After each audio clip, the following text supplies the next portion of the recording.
how they can handle the ball. Rocks setting up something. Each playing a zone to see if you can cause the other team to shoot from the outside. First pass down inside. Strong move, but high off the glass. Knocked out of there by DeValder, and that's going to be Maroon's ball. 2-2, 6:18 to go here in the first period. Deverick had great position down there on the post, but went a little bit too hard and overshot it. Both teams kind of have a lot of balance to them, so it's kind of hard to key on one player, I would think. These teams match up very well from the looks of it. Jumper no good by the Maroons, rebounded by number 32. That is Daryl Harris. Harris setting it up for the Rocks as they're going to run a little clock here. Try to set the offense, work it around, make the defense move, make that zone shift, and then look for the open spots. Now, one thing they're going to have to do is reverse the ball. If they stay on one side, the defense doesn't have to move. So they've got to make the defense work. They've got to make that zone shift back and forth, and that's how you find the open spot there. And that Great one's steal there by Cottrell. Moline trying to work it in low. Passing around the key as Maroons are trying to look for something inside. And almost thrown away, and a foot is out of bounds by... Very bad pass by Morrow there. Hanovan can't handle it and steps out of bounds. That's going to give Rock Island the ball back. As the point guard on that zone, you've got to penetrate, make the defense collapse, and then look to kick it out. That time he didn't penetrate. He just looked to kick it out. It was a very, very lazy pass, so to speak.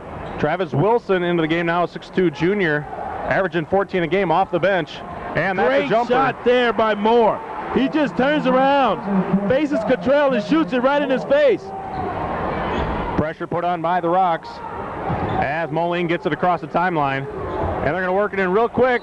There's the man right there. He looks to take the ball to the hole, and he takes it to the hole very strong as Travis Wilson. Wilson is fouled by number 55, I believe, or 45. Deverick Moore, that's his first, team first. 4-2 here, 4:50 to go in the first period. Kind of slow on the scoring end, but pretty good on pressure, though. Very good pressure. Wait a minute, that's Damian Hook? Is that correct? Wilson knocks down the first one.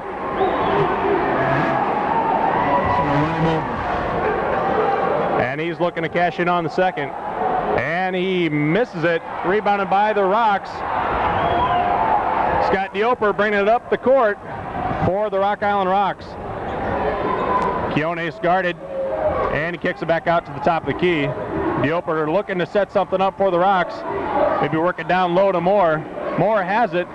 Looks and off-balance shot, no good. Rebounded by the Maroons. Number 40, Travis Wilson, into the game.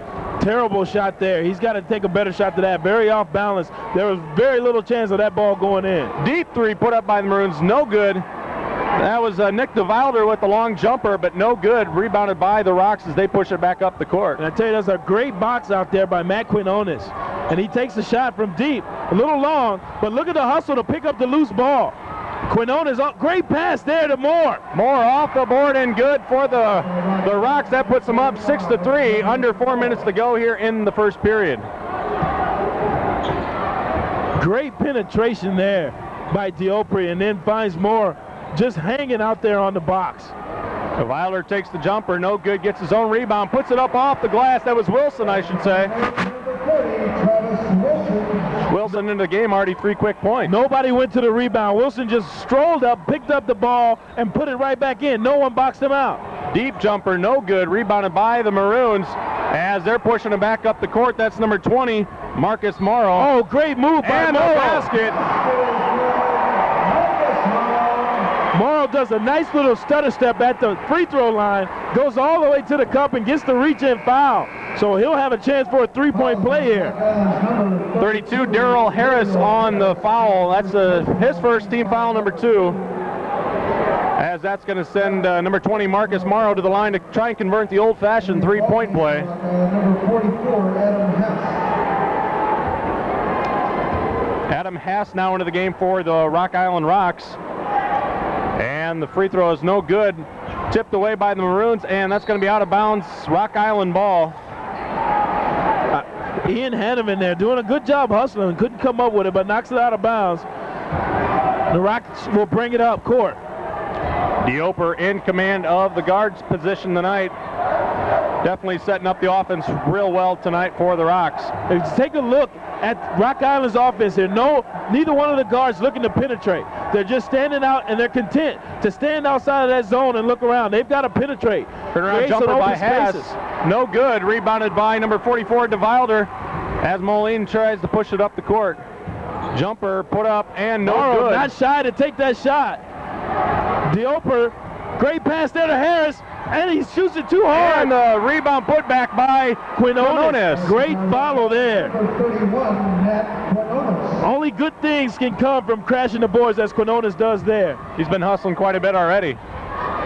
Jumper no good. And we're going to get a foul, I believe, on the Rock Island Rocks. And I tell you now, someone's going to have to put a body on Wilson. He is shooting his shots. Some of them are going a little strong, but the good thing about Wilson is he follows his shot. After he shoots, he goes straight to the basket, and he's getting the rebound, and he's getting the putback. Now into the game for the Moline Maroons, Kenny Spranger. And also for the Rocks, I believe number 52, Ryan Barton. Entering the ball game for the Maroons, number 30. Barton, a 6-foot sophomore, getting some playing time, so that's kind of nice for the Rocks to get something out of the younger guys. Yeah, they're going to need something because they're going to need to build for the future here. Right now, they're struggling a little bit, but hopefully getting some younger guys some playing experience will help them down the stretch. Moline going to set it up once again as they work it around the key. Wilson's wide open in the paint. No one even taking a look. Jumper no good. DeVilder off the mark, and that's rebounded by the young short Scott Dioper, 5'10" senior. Once again, the Rocks looking to set the offense. The guards have got to penetrate there. They've got to make that defense work. Right now, they're content just to stand out there. That's a long three. Dioper nails it. 11-7, Rock Island with the lead. 1:48 to go here in the first period. As more pressure put on, a little token pressure put on by the Rocks, and we're going to get a defensive foul. Blocking foul there on Adam Haas of the Rocks. So that's going to be team foul number 4. Moline is yet to commit a foul. Larry Stevens checks into the game for the Rocks, replacing number 32, Darrell Harris. Stevens, a 5'10" senior, averaging 10 points a game. Number 30, Larry Stevens. And a bad pass there by Moline. Bad communication there. Moline kind of struggling here early. Having a hard time. I tell you, the bright spot that they've had so far has been Wilson. He comes in and he gets right at it. Goes right to work. And there's a reach-in foul there by number 30, Kenny Spranger. First foul for the Maroons, his first also. Foul is on Moline's number 30, Kenny Spranger. Checking into the game is Marcus Morrow back in. And Spranger's going to take a seat.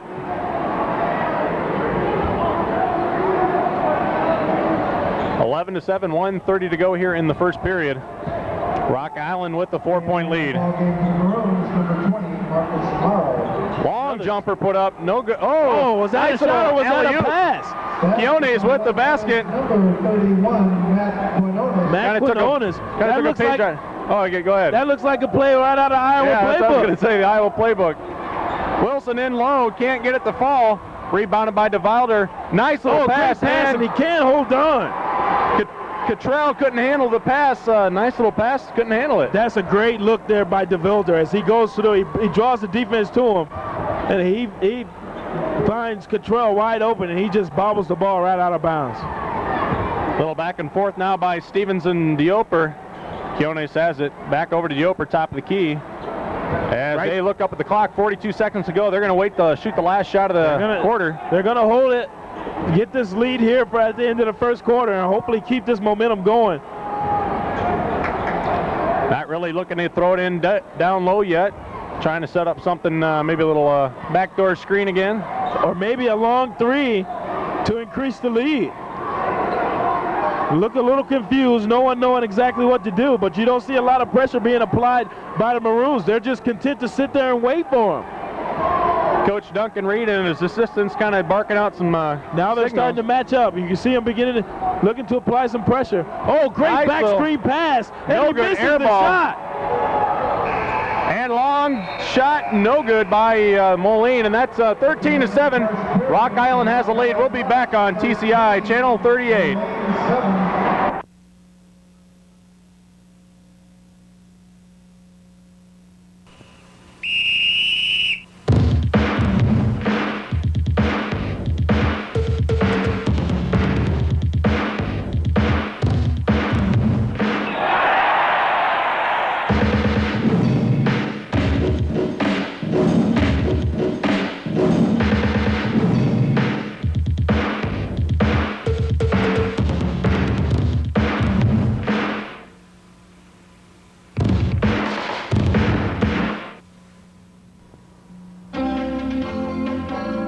AIC offers a great education for career-minded individuals in a short amount of time and money.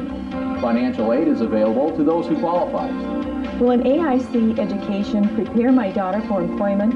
We have been serving the Quad City area for over 60 years and have a 97% placement rate of our graduates.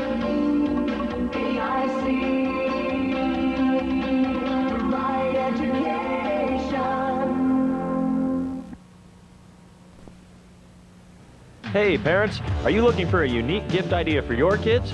Or do you just want them out of the house and into the yard? How about a backyard soccer goal from Flicks on State Street? They let your kids play soccer like the pros at least 3 seasons of the year. Made of rugged PVC pipe, Flicks sells goals in 2 sizes, the 4x6 foot youth size and the full-size 6x12 footer. Backyard soccer will never be the same, and you'll be the proudest soccer parents in the league. Get your kicks and your backyard soccer goals at Flicks on State Street in Bettendorf.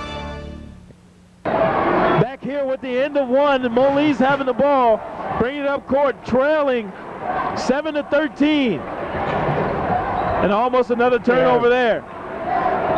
Moline trying to take a little more patience this time, try to work for something down low, something good. The Rocks really packing that zone in. Look at them. They're packing it in. No passes down to the inside. But wide open from the free throw lane. Good by Knocks it down there by DeVilder. Earl checks back in the game for the Maroons. That pulls them within 4. Just getting underway here in the second period. So far, the pressure really not getting any teeth. Great penetration there by Diopri.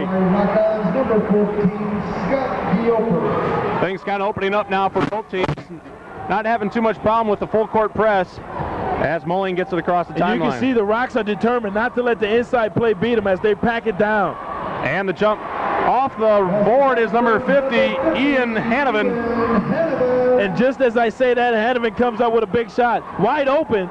3 is up and no good. Long. They fight for the rebound. Moore comes up with it, and he's stripped. And he forces a shot up. And, oh, they're just no one holding onto the ball, just forcing the side up there as Haas grabs the rebound and falls to avoid traveling, just throws the ball up. Earl with the rebound. He goes up strong to the hoop and good off the board. Darian Earl, 6'5" senior, younger brother of AC. Great job there keeping his composure. And there's a steal by Morrow, right to the middle. Boom. He puts it down. Marcus Morrow with the basket. Couple And quick just points. like that, we've got a tie game. Nice feed inside to Moore by number 30, Larry Stevens. 17-15, 6:05 to go here in the second period. And down low off the board is Ian Hanovan once again. Now we've seen the pace of this game quicken. And he then throws we it see away. the Rocks throw it away. Oh, that's a terrible down-court pass by Diopri. And wholesale changes for the Rocks. Although Stevens was wide open there in the corner, he just overthrew him. He got a little bit too excited and threw the ball way, way too high. Amelia Harrison Kionis back into the game for the Rocks. As Moline looking to take their first lead And of the there's game. another turnover there by the Rocks. Diopri with the 3, no good. Rebounded by Moore almost. And good hustle by the Rocks. Amelia with the rebound. Great hustle by O'Meara to run that ball down. He out-hustled 2 Maroons to come up with that loose ball. Rocks trying to look down low to Moore. He's their horse down low. They've got to start penetrating, though, at the guard position to get some open shots here and to make the defense move. Right now, the defense isn't shifting very much. They can stand still and guard everyone. Rock Island taking their time to get a good shot off. Dioper has it over to Harris. Definitely looking to go down low, and they do. Oh, great move board there by Amelia to avoid Number 35, Jim. DeVilder coming down court. Moline has the numbers, 3-on-2. Earl has it. Earl Knocked away by Amelia. Amelia doing a great job of hustle here. And we're going to get a foul here Wilson's on number gonna 40. come up with the foul here. Wilson. I believe that'd be his first team foul, number 2, I believe. As the crowd is kind of voicing their displeasure. Amelia is coming up big here in the second quarter, running down balls, and that's an excellent move he did down low on DeVilder just to get an open shot and come up with an easy bucket. Adam House checks back in for Deverick Moore for the Rocks. As they look to go to Quinones, and that's out of bounds. That's going to be Moline ball. Bad pass there by Duriel Harris as they're trying to work the ball down low. Pressure put on in the backcourt and broken fairly easy by the Maroons all the way, and we're going to get a charge. Great job there. Ian has got to know when to give the ball up there. He's got Amelia coming up big here. I don't know if I can say that enough. Now he's run down 2 loose balls, come with a shot, and he takes a charge down on the other end. Sure, Coach Dexter doesn't like the idea of his big man trying to play the guard position. Yeah, try to play the guard position. Rock Island trying to get it across. And it's stolen by Wilson. Very, very bad pass there. Beautiful. Wilson behind the back. And comes over in. the shot and sticks it in. Wilson showing a little bit of the hands there. Now, if you're the Rocks on that last play, Quinones was stuck and no one came to the ball. Everyone stood still waving their hands, and that's a cardinal sin in the game of basketball. Come to the ball, relieve your guy of the pressure. That ties it up at 19, just under 4 minutes to go here in the second period. Dioper taking the 3, and good. That pulls him up by 3, 22-19. And that is his second 3 of the evening. The only 3s of the ball game. Pressure, great job of breaking the press there. And a nice little jumper. Runner through the lane by Ian Hanovan. Only down by 1 now. Oh, great look there. And a foul by Earl. Earl's going to pick up the foul, and that's a great job by Adam Haas to keep the ball between his body and the man to draw the foul there. Cottrell checks into the game now for Earl after he commits his first foul of the game, and that's team foul number 4. Re-entering the ball game for the Maroons, number 54, Steve. That's going to send Adam Haas the line to shoot 2. See if he can increase the lead to 3 here. Haas, the shot is up and no good. This is the first one. Haas is only shooting 14% on the season, so you would expect him to miss this one as well then. Yeah. And he knocks it down. Great job of concentration there by Haas. Deverick Moore into the game now for Haas, as Haas nails one of the 2 free throws, and 3:15 to go, 23-21, Rock Island with the lead. Moline looking to try and get ahead for once. Oh, wide open, and he throws it over his head. Marcus Morrow had that and a little too high. He was wide open. The whole defense shifted up forward, and I do believe to watch Wilson, and they left him underneath the basket all alone. Could have threw that one over the lights and still had time to catch it and shoot it. Very true. Rock Island throws it back out top. Deverick Moore working the ball around is the Rocks. Rocks definitely been patient on offense tonight. Very patient, not rushing at all. Dioper looking to stroke another 3. He's got 2 already tonight. Rock Island, and that's going to be a travel. A travel on Amelia. Travel on Amelia. He was looking for the foul from Wilson as he slaps down, but he spins it into Wilson there, and they're not going to call that. As Moline has possession of the ball, down by 2.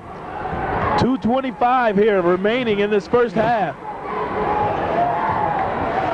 Wilson has it. He's been the main man so far for the Maroons this evening. And the baseline. Oh, rim in and out. Rimmed in, I should say. And I tell you, that's the guy that they're going to have to check, because so far he's already come up with 8 big points here, all in the second quarter. Hanneman was the only one that had double digits against the Rocks earlier this year, and he had 22 big points in the loss. And he's looking to duplicate that again here tonight. Rocks spending a lot of time out top. Ball doesn't go to the wing very much. That's the first time I think we've seen him penetrate into the lane to try to create a passing lane. Quiones in the lane, and he gets good. the roll. 25-23, 1.5 to go here in the second period. As Moline trying to work it in low once again. That's been their bread and butter with Hanneman and Wilson. That's how you beat the zone there. Nice little move, blocked by Rock Island, but put back in by Wilson. Wilson doing an excellent job of following the shots and not giving up. But you can see there how Maroons there beat the press. Long jumper, no good. And a foul there by number 32, kind of a light push by Durrell Harris. But when you're on holding on by your tiptoes, that's all it takes is a slight little push. Coach Reed probably didn't want him to push him. He pretty much figured he was going to fall over anyway. And I don't know if you saw that, but just a minute ago, Harris getting a little bit of an attitude, and he threw an elbow there at Cottrell. So we'll see. There it is. There's another one. And you can see them having a little spat there right on the center of the lane there. He keeps throwing the elbow at Cottrell. Trying a little intimidation. I don't know if it's going to work, but he's awful small to be trying to intimidate someone. Moline has it. 42 seconds to go here in the second quarter. As another bad pass by DeVilder. That's about 2 or 3 bad passes by him tonight. Yeah, that's about the second one we've seen. And each going to that corner. Trying to throw that little skip pass. Don't like to see that out of a senior leadership like that, but I think he's trying to anticipate his man going to the baseline, and they're standing still. They're not floating the way he thinks they're going to float. Dioper comes back in after taking about a 20-second rest there on the bench, more or less for 3-point shooting. And you can see the Maroons coming up man-to-man. Knocked away by the Maroons. Trying to add a little pressure here with 25 seconds left in the second period. They're going to make them run some plays here. No longer will they let them sit out and run away the clock. Tied up at 25, just under 20 seconds to go. Dioper has it, guarded by number 20, Marcus Morrow. Dioper trying to penetrate, kicks it out. Back in Dioper's hand, 7 seconds to go. 5, 4, nowhere to get a shot off, and he throws it away, and that's going to end the period. Unless that one almost fell, as that's the end of 2, 25-25. Moline and Rock Island tied at halftime. We'll be back here on TCI Channel 38.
second personal, team foul number 4. Re-entering the ballgame for the Maroons, number 52, Dorian Earl.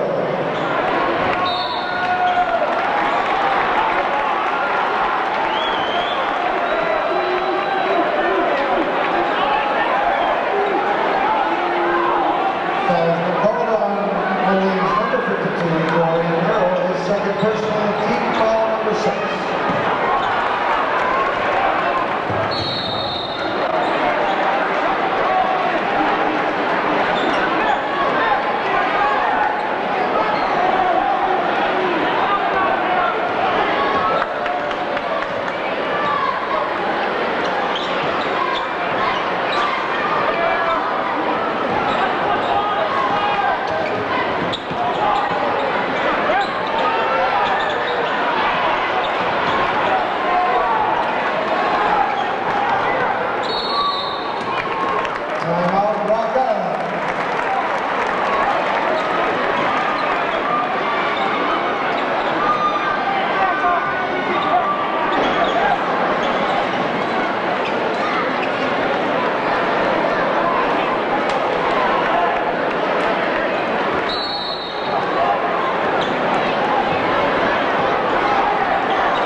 Welcome back to the Wharton.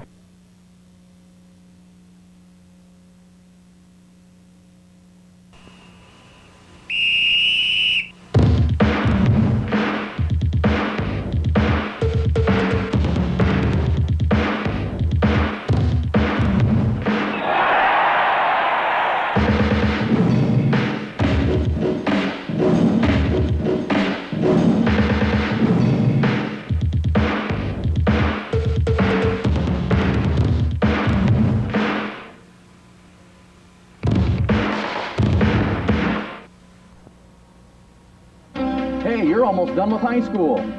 You know it. So what are you going to do now? Well, I'm not exactly sure.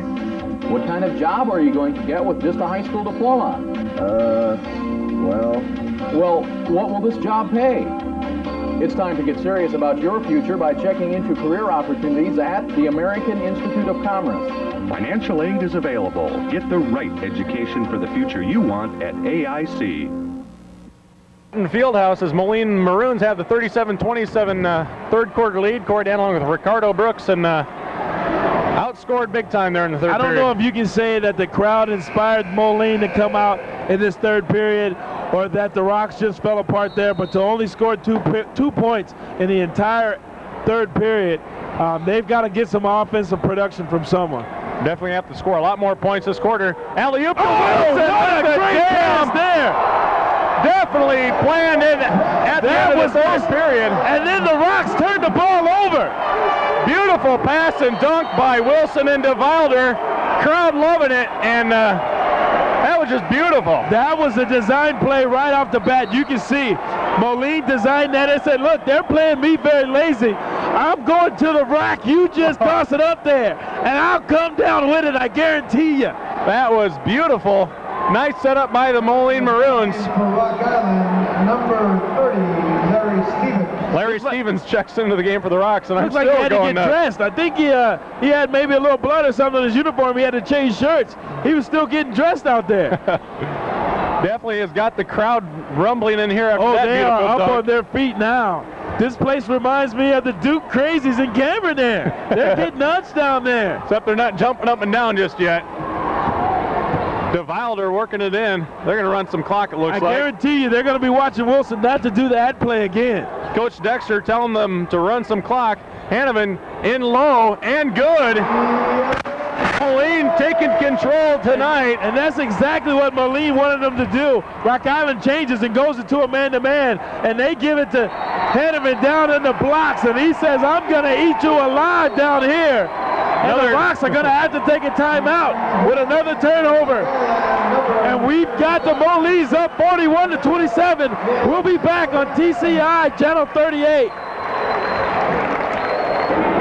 We're back here as we see Moline taking over here in this game, up 41-27. The Rocks haven't scored in over 8 minutes. Need some production, get a turnover just before that timeout. And Molines have the ball ready to score again. That dunk really pretty much typified the entire night. The second half pretty much. The Builder almost a turnover there. And there's not a turnover. Good inside pass. And they get a hoop and some harm there for Wilson. And you can just feel the momentum like a big rolling stone rolling down the hill. And they can't find the brakes to push it and stop this ball from rolling. Matt Canona is on the foul, and that's going to send Wilson the line. It just, like you said, the life's been pretty much sucked out of the Rocks here in the second half. They've got to get some poise here and keep it together and not fall apart. There's still 7 minutes to play in this game, and it's not out of reach yet. 18-2 runs since halftime. Moline trying to add to that, trying to go up by 17 big points. And Wilson cashes in on the three-point play the old-fashioned way. 44-27, just under 7 minutes to go here in the game. Now, if you're the Rocks, the last thing you want to do is feel the pressure of needing to score and start jacking up threes from way out beyond the three-point line. So we hope we don't have to see that. Hopefully they do take the time and get back in it the right way. Otherwise, a three-point shot trying to force it can even put you deeper in a hole. Moline trying to double team on the They're wings. looking for the shot, and there's the three. And good by Harris. Harris is the drought there for the Rocks. That's But Rock now you've Island. got to get back and play defense, and Harris is going to pick up a foul there also. I believe that's Rock Island's third three-pointer of the night. Very true. Moline really hasn't taken a lot of shots from deep. They've, I believe, DeVilder's the only one that's nailed one from three. Exactly, but when you got everybody playing like that, you don't need to shoot the three, baby. Wilson, 16 big points for the Maroons. Harris, three-pointer, up, no good. Rebounded by DeVilder. As Moline taking control. Then the Maroons now, with 6 minutes left, in no hurry to push the ball up the court. They're in total control of this one. DeVilder working down Great low. pass Nice pass. from the builder. Put up by Hanovan. Ian Hanovan, working hard inside the paint, comes up with another bucket. Hanovan, 14 points for Moline, as he's a good compliment to Wilson. Oh, and Hanovan coming in from the top of the key to get the foul, but O'Melia will go to the line. His third personal team foul, number 6. Hanovan's third foul, team foul number 6. Hanovan and Wilson combined got 30, and that's what Rock Island has, so you can tell who's been playing pretty darn good tonight. That is a scary point when one person or two people combined can outscore your entire squad. And then the free throws not falling for the Rocks either. Not a lot of things going their way. In and out for O'Melia. He's going to try and convert on the second end. As that one falls. The Rocks are really struggling here, trying to find some offense from anyone who can give it to them. Number 22, Ivory Butler, checking in for the first time tonight, a 5'10 sophomore, averaging just under 4 points a game. Seeing his first action of the night. I don't know if you saw that, but it looked like Wilson tried to play that off the back of Stevens there when he wasn't looking. It's a good thing that wasn't a turnover. Wilson turnaround in the lane, nice up and in, no good. But there's Cottrell getting him, and Wilson right back in. They are crashing the boards very hard. Moline wanting it more now. They're up big, 50-31, 19-point lead, And 5 minutes to go. that's exactly what it looks like. Moline just wants it more. They feel the energy from the crowd here, and they just want to go after it. It's like a shark smelling blood. Once you smell it, you just want to go for the knockout. Go for the kill. And then turn over another one for the Rocks. Stolen there by Kenny Spranger. As Moline starting to make this out to be an ugly game after a close first half. Ref's going to call a timeout and think a little something on the court. The crowd here, that's a very, very silly for the crowd here at Moline to throw things on the court. That could get someone hurt very, very seriously. Especially when you have the lead. No need to throw stuff. Exactly. And you could not only injure one of the other team's players, but you could injure one of your players as well. And all it takes is a little M&M to throw out and tear the cartilage in a knee. Wilson misses it, and that's rebounded by the Rocks. Larry Stevens pushing it up the court over to DeOper, and he takes the three, and no good. Rebounded there by the Moline Maroons as Spranger pulls down the rebound. The builder there bringing it up, showing that he can handle the ball in the backcourt. Great pass there, but not able to handle it is Cottrell. A close game at halftime has turned out to be a blowout, it looks like. Game is not over. 4 minutes to go. Up by 19 are the Maroons. Maroons taking their time, working the clock. Milking this one. And we're going to get a foul there. And I do believe that's on Harris. Wilson trying to post up Harris. Harris kind of a size disadvantage. Wilson 6'2", and Harris only 5'10". Team foul number 6. And that's going to be all for him. And Moore's going to check in for Harris, trying to get a little added height. Moore definitely added height, 6'7" compared to 5'10". Oh, most definitely. We'll see what kind of power he can come with to help get these Rocks playing better, a little confidence. That's what they need right now, is just a little confidence. No one's shooting with the confidence they need to knock them down. Moline working some time off the clock. Both teams are in the bonus. Oh, travel there, and the ref is going to call it. He definitely shoveled his feet. As Hanneman trying to show us some moves in the lane and comes up with a walk. He's shown some good ones so far tonight, though. He's shown some excellent ones so far this evening. Rocks looking to put some points on the board. And a bad And pass another there. turnover here.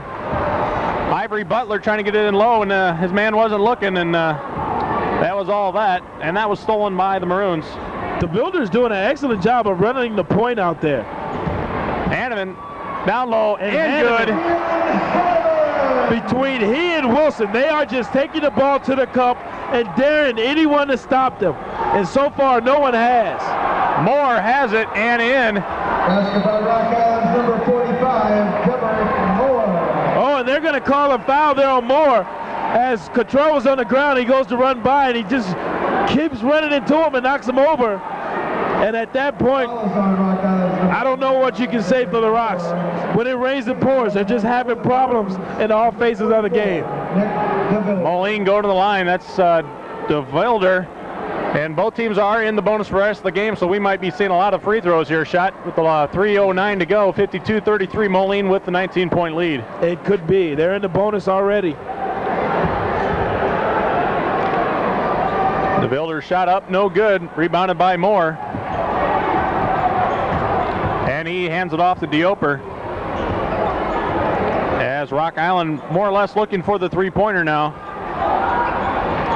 Jumper taken by Butler. A foul on, that's going to be Amelia on the inside. They're going to call a clearing out foul on Amelia. I thought maybe that was going to be on Wilson on the outside on the jumper, but not the case. Amelia's going to pick up the foul, and we'll walk down and shoot a couple, or at least 1 and 1. Number 35, Jim. Definitely going to be the story of the last three minutes here. Looks like free throws, free throws, free throws.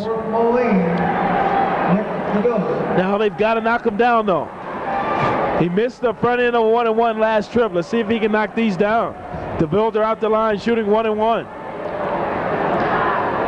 And he nails the first one. Down the first. 20-point lead for the Maroons. 25-25 halftime tie, and Moline's definitely pulled out ahead by quite a bit. And that's 13 points for DeVilder on the evening. And there's good. number 14. Moline has the big lead, 54-33, 2:50 to go. Down low to Moore, turnaround baseline, good. Great shot there by Moore. As he takes the ball, turns around, and just puts it right in the bucket. Moline bringing it up. Hanneman has it again, likes to take it into the rack, and no good, rebounded by Moline, but no on the putback, and Moore clears it out for the Rocks. Moore doing an excellent job on the boards there. Dioper looking to penetrate, wisely pulls that one back out because he had Maroons all around him there. And one was Hanneman, and he's a big boy. Moore trying to work in low, turnaround. Great turnaround, No couldn't good. get it to fall. Wilson. There's Wilson coming down with a big rebound. And he turns the ball over as he slips and falls at half court. Nice And the Rocks pass. turn it right back over. Get it to Hannett. No foul called. Amelia with the quick hands, that's out of bounds, just under 2 minutes to go. Moline with the lead. Ball game to Rock Island, number 34. Brandon Madison now into the game for the Rocks. Coming in for the Rocks. Not a guy that I have listed on the roster. Number 34, Brandon Great Madison. job of drawing the foul there by Wilson. As he gives the up fake and just says, tweet, tweet to all the little birds flying by. It's like checking in for the Moline Maroons is number 34, Tom Dyke, 6'5" senior. And also for Rock Island is number 20, that's Eric Calloway, a 5'10" sophomore. And we will see Cottrell take a seat. Tommy Dyke coming in for the Maroons. Wilson at the line to shoot too. Might see the benches start empty now for the Moline Maroons and both Rock Island Rocks. As Wilson nails that one.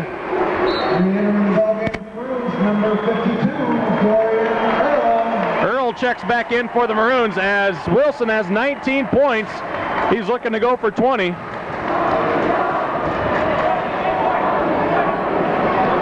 A little bit of the crowd starting to take off, except for Moline. They want to see this one. They want to stay till the end of this one. They want to cheer their people on.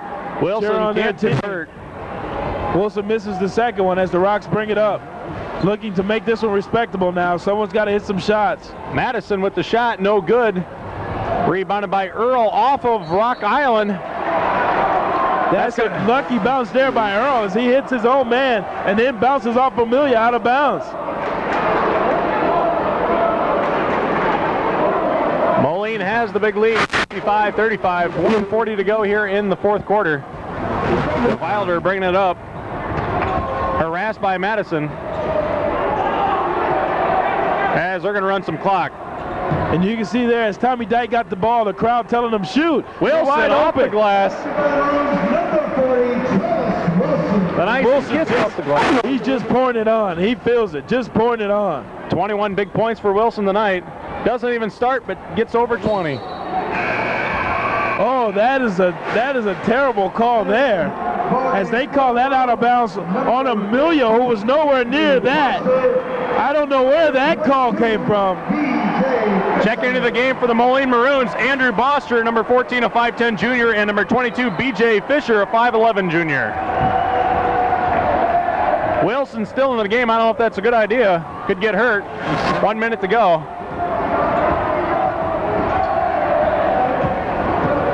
Showing some nice moves. Almost picked away there by the Rocks. Ivory Butler.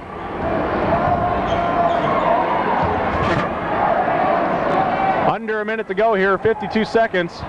There's an over and back not called. And the refs call a foul. I think Butler knocked it away there. The refs have missed a couple of big calls there. The tip out of bounds there that two Moline players knocked out of bounds. Referee not calling. Although this game is pretty much over, you still want to see the refs call it very consistent. Unless Butler might have knocked it out of there, but Butler picks up the foul, his first, team foul number 10. Wilson go to the line to shoot 2. Even if Butler knocked the ball loose, the ball didn't go over the half-court line. Wilson did. Taking himself back over, and that's crossing that line is still an over and back. Wilson looking to add to his big point total, and he does. That's 22 for Wilson. Now into the game, number 12, Nick Imes for Moline, 5'11 junior. Rocks will take a timeout here. Not much they can do for this one as they trail 35-58, and we'll be back on TCI, Channel 38. Hope one of these cheerleaders We're back here call. at Wharton Fieldhouse. 58-35. 48 seconds to go. Corey Danlon with Ricardo Brooks. I was caught by surprise there. I'm hoping that the cheerleaders don't fall. I've seen a couple of those stacks have disastrous effects. Wilson back at the line to try and convert on the two-shot foul. 22 big points tonight for Wilson. Pretty much been him to Wilder and Hanovan, each above about 14 or 15. They just took control after the first period.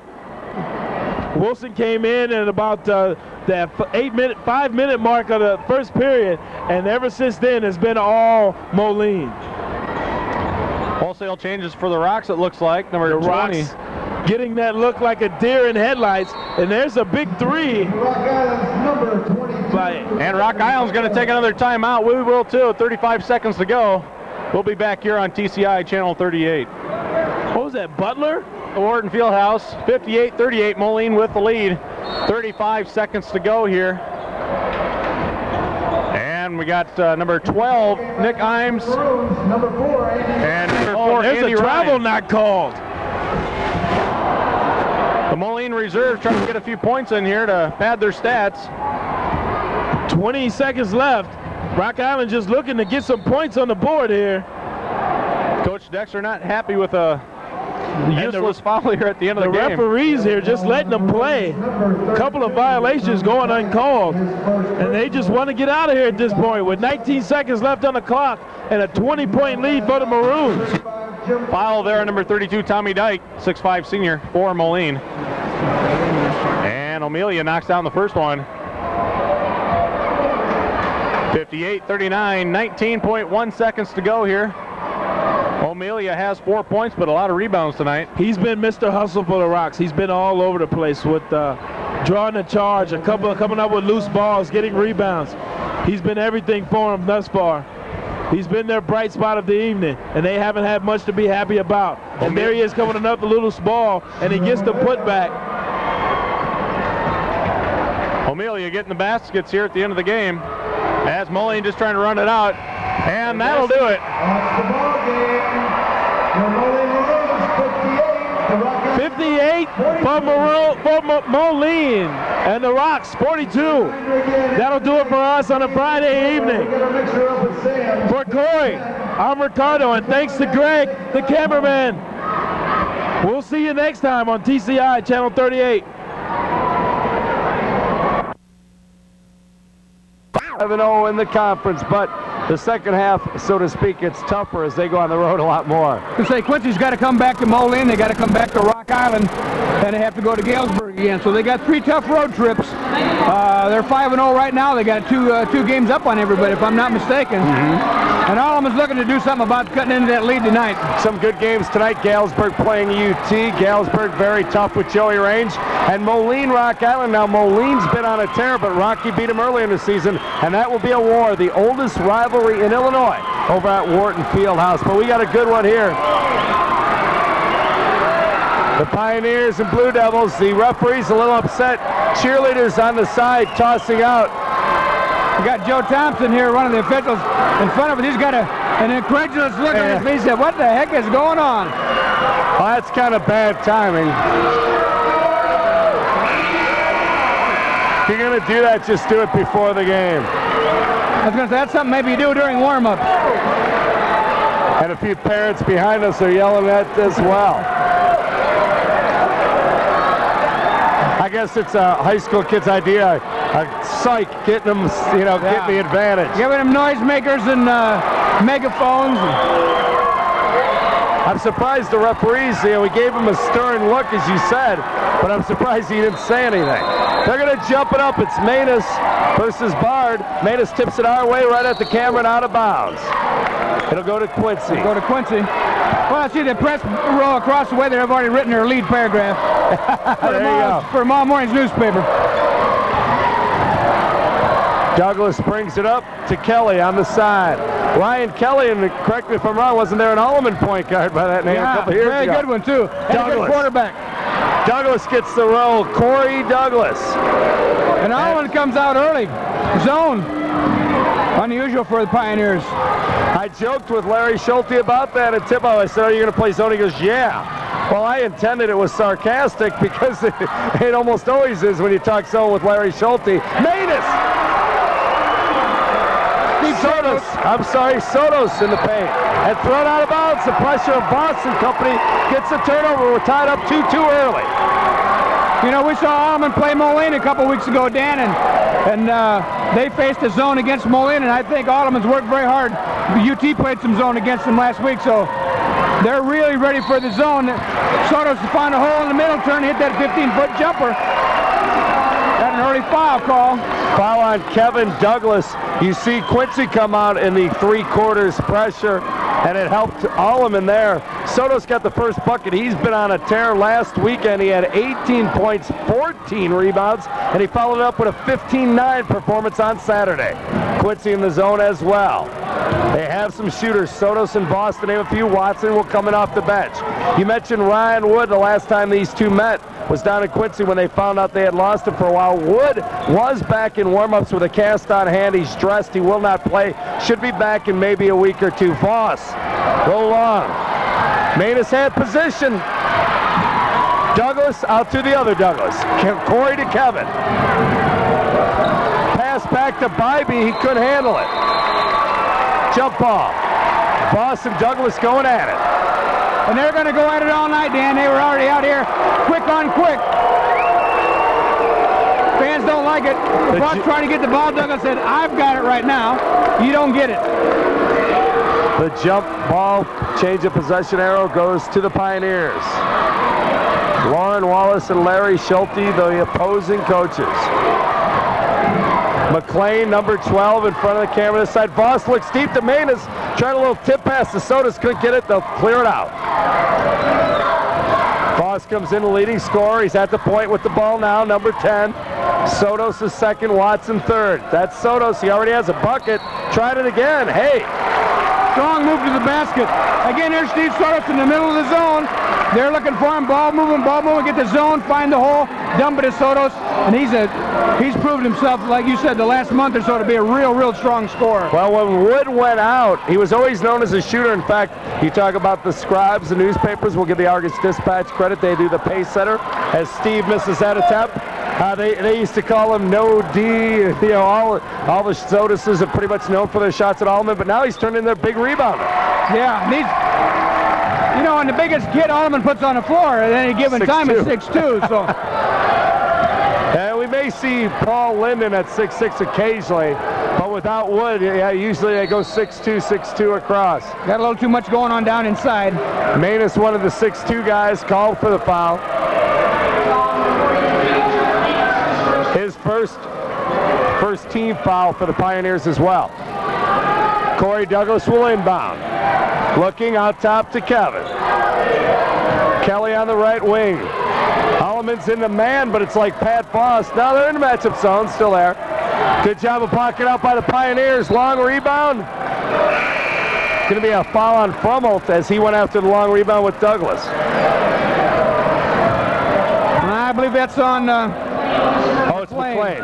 Frummelt was there and McLean. They were both scrambling for that loose ball. I think both of them were grabbing and pushing and shoving, so McLean picks it up. And McLean will sit next to Coach Schulte. Chris Watson will come in. Watson averaging over 11 points a game.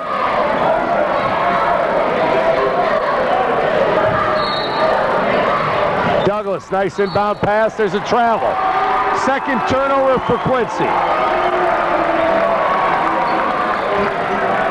Well, both teams are playing really up-tempo now. A lot of energy being expended out here.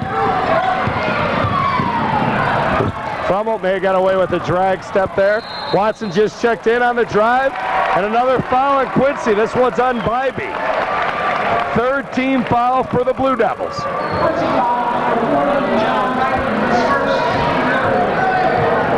Quincy has yet to go to the bench.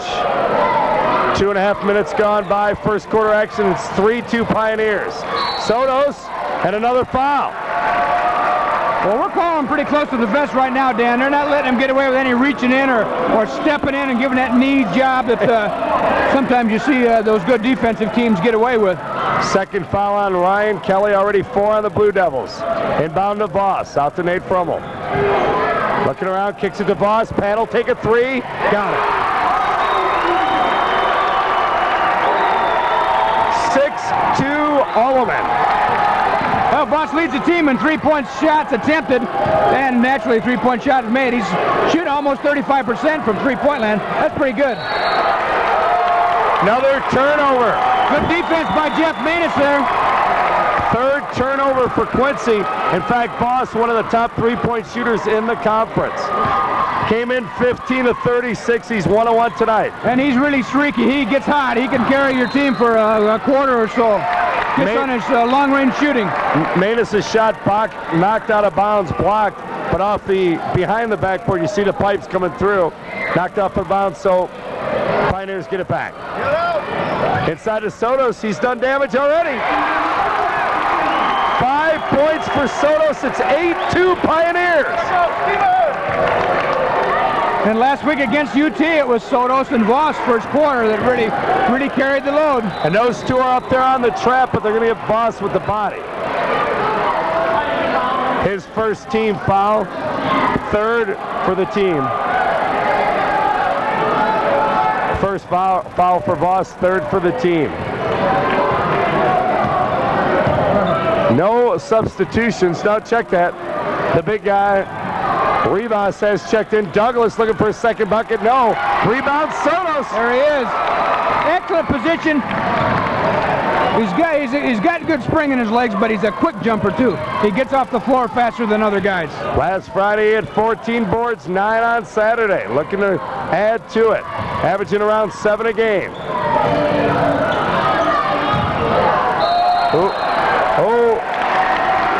Quincy wanted the travel. Pioneers get the foul. Kevin Douglas just reached in and hooked him. Now, in hockey, that's not a penalty, but out here, you can't do that. 15 foul. Sotos, they're liking him in the paint. Trying for his third bucket, he gets a foul instead. Yeah, foul a little too hard. And Steve Sotos is really taking it strong to the basket every single time he's had the ball. Quincy, full court pressure. Excuse me, I should say Alleman with the full court pressure. Douglas, up to Rivas. Kelly on top. Alleman back in the man-to-man the last 2 trips. Yeah. Well, they'll mix it up, make you think. Douglas for 3. That's Kevin Douglas, only 5 points for Quincy. A 3 from Kevin, a 2 from Corey, and it's an 8-5 Pioneer lead. Frummelt on the baseline to Manus, looking for help. Cross court to Voss. Watson thought about the 3, penetrates. Voss will take the tray. Got it. There's that streak shooter we're talking about. He gets out hot end. He gets his feet set in his shoulder square. He's going to knock those down. Another turnover. Sotos, great hustle by Douglas, but that's his 3rd foul. Kevin Douglas, 3rd foul. Well, I'll tell you what, the Alleman players got this gym lit up right now. Fans are out of their seats, cheering. The bench is up. Everybody's excited. Everything's going Alleman's way right now.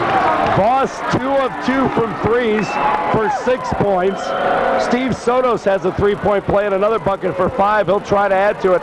It's a 6-point Pioneer lead. Sotos at the line. He's 1 of 2.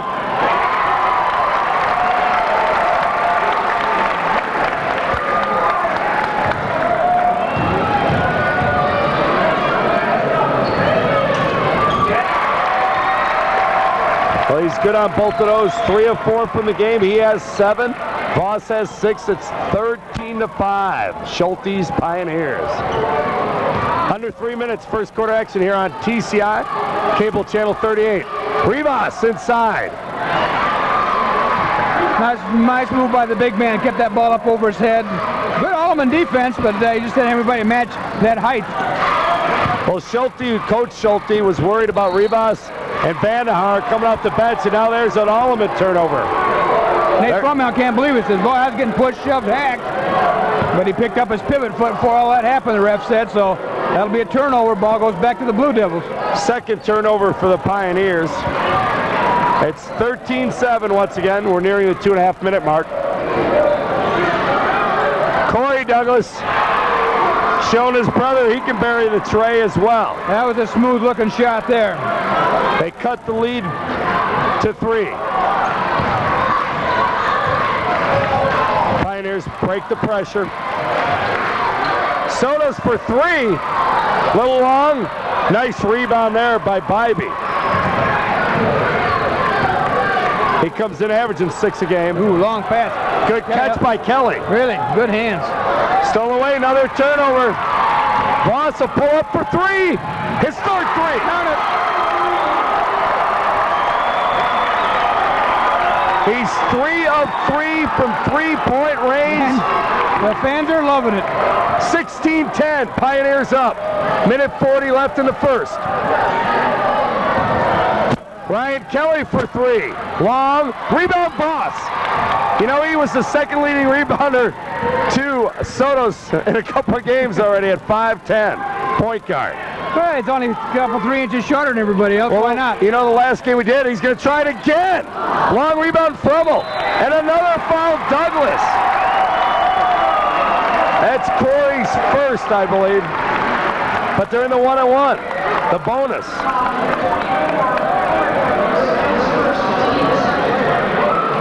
Well, that's a big foul. That's 9+ minutes of bonus free throws that they're going to have. Alleman's going to have. 1:17 to go in the first. They're already in the bonus. Frummel at the line misses it. No advantage there.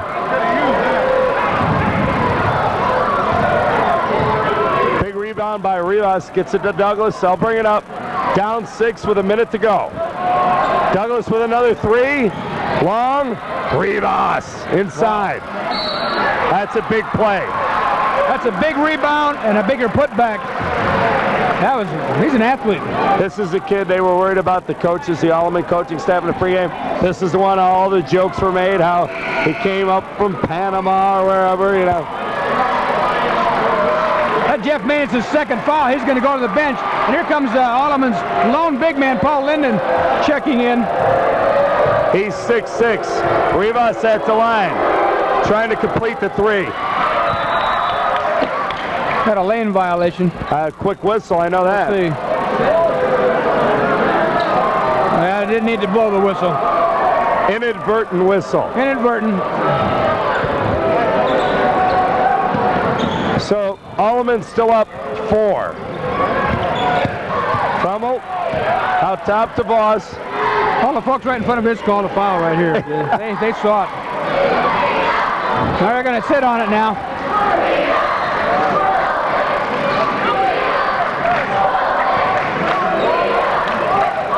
We're near the 30-second mark. It's 16-12. Alleman in the home white uniforms. Coach Shelby up off the bench directed Trevor. You're trying to spread the floor and get a wide open look for somebody, either a layup or a three for Voss. I'm sure it's going to come into the picture somewhere. We're nearing the 15-second mark. They get it to Voss. We're at 13, 12. He may dribble it in. We're at 10. Here we go. Soto's for 3. Got it. Have a first quarter, Steve Sotos. Quincy shot short, 19-12. After 1, Pioneers lead it. Let's take a break and come back and tell you about the Steve Sotos. We told you he was hot coming into last week, and he's even hotter now at TCI Cable Channel 38.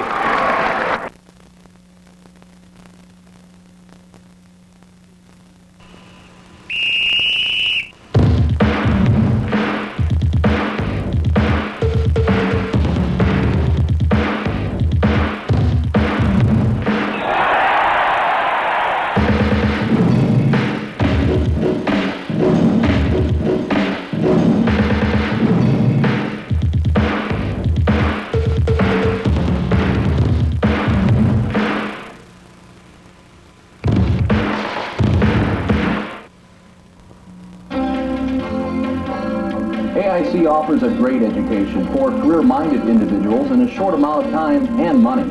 Financial aid is available to those who qualify. Will an AIC education prepare my daughter for employment? We have been serving the Quad City area for over 60 years and have a 97% placement rate of our graduates.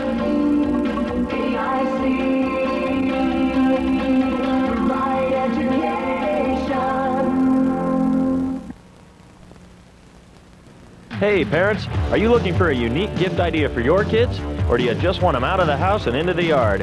How about a backyard soccer goal from Flicks on State Street? They let your kids play soccer like the pros at least 3 seasons of the year. Made of rugged PVC pipe, Flicks sells goals in 2 sizes, the 4x6 foot youth size and the full-size 6x12 footer. Backyard soccer will never be the same, and you'll be the proudest soccer parents in the league. Get your kicks and your backyard soccer goals at Flicks on State Street in Bettendorf. Well, the number 4 ranked Class A Illinois school, Alleman, up on the number 9 ranked AA school, Quincy, 19-12, and it doesn't take a genius to figure out where all the scoring's coming from, and I guess that's why they put me and you in here, Smitty. Yeah. Well, when there's only 2 guys scoring all the points, Pat Voss with 9 and Steve Sotos with 10, it's a 5-man effort, but all the scores come from those 2 guys in the first quarter. America's stepping up really big tonight. Quincy takes it out to open the second quarter. Alleman back in their zone now. There's a 3, long, rebound, saved, Douglas with it, nice block from behind. That was Watson. Rivas with a putback. Watson with a nice block. Rivas with his 6th point, 5th and 6th point to be exact. Back to a 5-point deficit. Pioneers using a lot of cross-court passes. Better be careful there. They only have 2 turnovers, though. Some of those passes look like they're in the air for a long time, too. And in this small gym, too, that could be a problem. I don't know. Probably even longer, the Coach Ryert and Fry and Schulte and the staff over there, too. Minute gone by, second quarter. It's a 5-point Pioneer lead. As I mentioned earlier, Pioneer in a home white with the A for Alleman on the side. Quincy in their traditional Blue Devils with the short sleeve. Look. Proviso East and Quincy, and then Molive picked up on it too. Voss got it. You know, he'd be a heck of a point guard if he could shoot a three-pointer.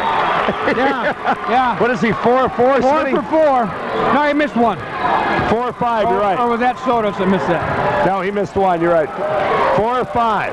Yeah, they're talking about those shirt sleeves. That all started with Jerry Leggett down at Quincy, and he brought it to Moline with him, and he retired. They still were wearing them. Rivas, he's tough down low, picks up another foul. Well, Quincy's they got 2 games going now. They're shooting from the arc pretty consistently if they've got a good look. And Luis Rivas has come into the game, and he's kind of taken over inside. The foul was on Paul Lindman. Rivas at the line, 6'5". He has 6 points already. He missed his only free throw attempt. Well, he's not the greatest free throw shooter in the world. So far, so bad. 0 for 2. Corey Vandehar, who stepped up to talk to him, another 6'5" kid off the bench. Those were the 2 kids Schulte said he was worried about. He said they'll come in and probably be the leading scorers. Well, that's a big play. Not only did Rivas miss, Watson got the rebound and drew the foul. That was on Ryan Hines checked into the ballgame. If I've got the number correct. Yep. Yeah. Now Watson was scoreless, did not start tonight. They went with a little bit smaller lineup, if that's at all possible. Chris is 76% from the line. Nice hustle. Frummel keeps it alive. Voss. 5 of 6. Dan, if Voss keeps shooting like this, those guys across the way are going to forget all about those megaphones for that opening paragraph tomorrow morning. 25-14, biggest lead thus far. There's the whistle. Looks like they're pointing at Sotos, potentially. Yeah, Steve Sotos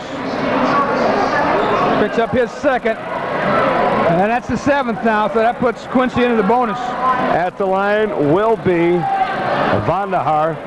Well, he came up and talked to Rivas when he went 0 for 2. Let's see if we can do any better. Got Kelly checking back in now for the Blue Devils. Jeff O'Hearn for the Pioneers. Sotos is going to spend some time on the bench. I don't imagine he'll sit the rest of the half. But we've seen this. We saw this at Rock Island when they played Moline. Larry will rotate him as the first free throw is good because of his pressure defensive stuff. Right. So give each guy a blow here or there for maybe a minute. Get your wind back, get your legs back under you. Vandehar 1 for 2, rebound Watson. He's doing a nice job since he's checked in. Hey, better guard Voss from there. Yeah. He's out top. There's a whistle. We got somebody pushing. Clear out on Vandehar, I believe. Who's he pointing at? I think he's going to call on Watson. Oh. Yeah. The offense. My apologies. Well, that's the 8th team foul, so we'll march to the other end. Both teams in the bonus. 5:34 remaining, second quarter action. It is a 10-point ball game. Alleman up 25-15. Vandehar at the line. He's 1 of 2. 1 of 3. There's Voss, another board. Pressured by Kelly, up quickly, finds Watson. Cross court, ooh, it just hangs up there all day, doesn't it? It's a fair catch ball. It's a fair catch ball. Watson, he can shoot too. They know it, they're all over him. Now Nate Frummel's gonna try it. Oh, he called it, we saw it. Yeah. Up that glass. It's 3 points no matter how it went in. I think there's 7 of what, 9? Yeah, Sotos missed 1, and I believe Voss missed one. I think they are 7 of 9. If not, hey, close enough. Yeah. 7 of 9 from 3-point range. O'Hearn pick up that foul down inside there. And back at the line, Vandahar. He's only 1 of 3. 13-point lead. Harry converts. So Vandahar back at 500 from the line.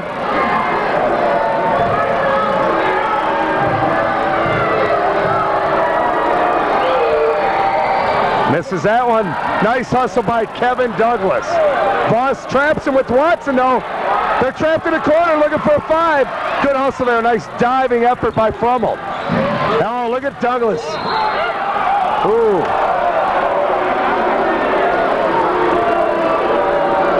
Alleman, of course, wants the charge. Well, that was a good, smart defensive play by Jeff O'Hearn. He just got there a split second too late.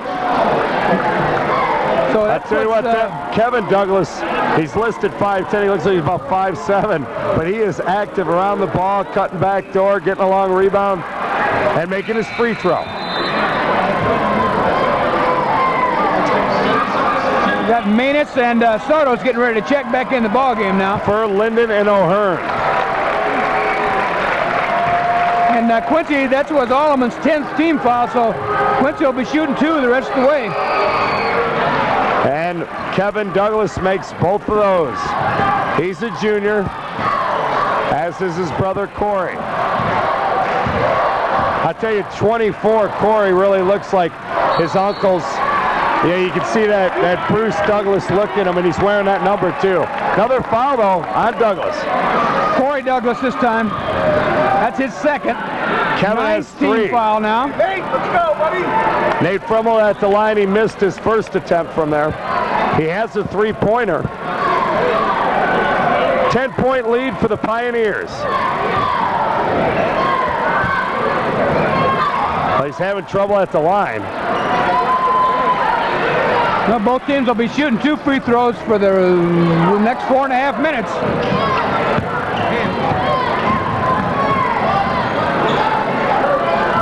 Almost some token pressure. Now they jump back into their zone.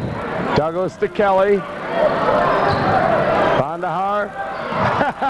Vandahar tried to hit a backdoor cutting Douglas and threw it against the backboard. That's what they get for having all that height. Yeah.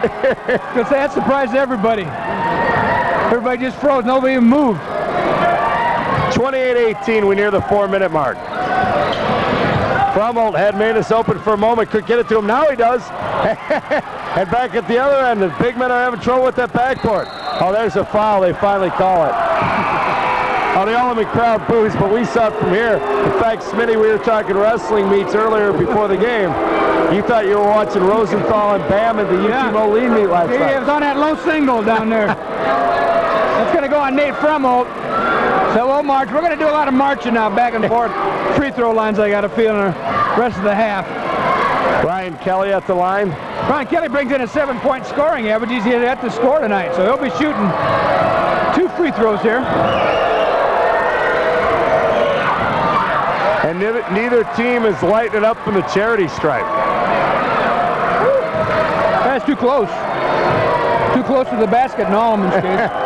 Kelly, second one on the way. Got it. They cut the lead to 9. It's 28-19 Pioneers. It was Father Marabelli spaghetti night. Maybe I got some good pasta, some good carbos. Yeah. I'll tell you what, you better have it. You pick up your dribble against the Blue Devils and you're getting pinched. Thing to look out for is number 5, Kevin Douglas, has 3 fouls. He reaches in there. And Corey, his brother, has 2. 24 on the wing. Manus turnaround a little long. Good position by Kelly and Rivas. Kelly cleared him out. Rivas got it. Well, that was a nice play by Manus. Flashed to the lane. Soto's dumped it to him. Had a good look at the basket. Just didn't make the shot. Bybee. They're going to give him the bucket. That's Bybee's first 2 points tonight. Comes in averaging 13. Chris Watson on that foul. That's his second.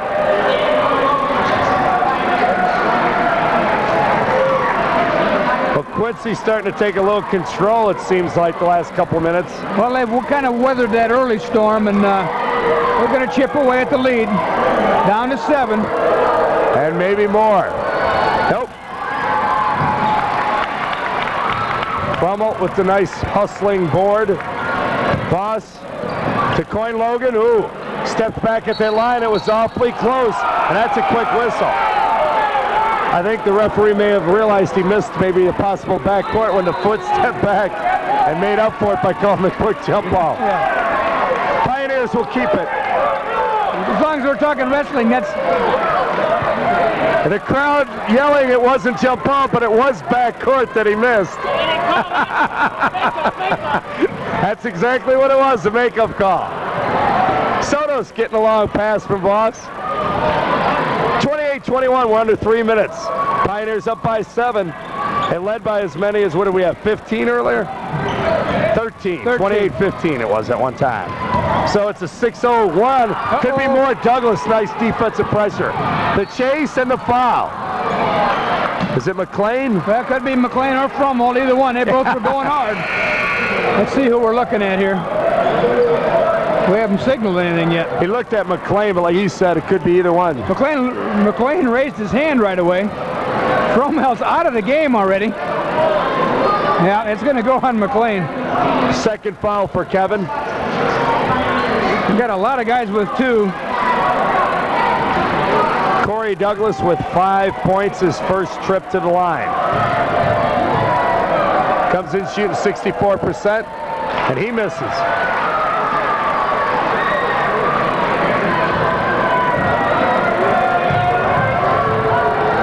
Already 8 misses from the free throw line for Quincy. It's the second one. They're only 4 of 13 from the line. They missed one in the first quarter as well. So that's helping the Pioneers. And they're 2 trips away from tying this game up with 2 3-pointers. So Kevin's back to a 6-point lead. That's who. Oh, man. Guess who? Oh, my. He had 3 3-pointers in the first quarter, now 3 again. That's a way to answer. Oh, Alleman with some pressure now. They're picking it up. Bybee, he likes that spot. Fans want to charge. Joe Thompson says, get up off the ground. There was nothing there. McLean to Sotos. Tough spot. Who we got out of it? And a foul on Rivas. And unbelievably, he didn't have a foul yet. Well, that puts Alleman in that super bonus now. Sotos at the line. So 7-point advantage, 31-24. Sotos is 3 of 4. Well, so he's definitely on the free throw line. And Sotos hasn't scored this quarter yet after scoring 10 first quarter points. See if he can get it here with 1:49 left in the second. He does. So as I mentioned, Quincy just 4 of 13 from the line. Sotos himself 4 of 5. They've missed their other 3 attempts, though, the Pioneers have.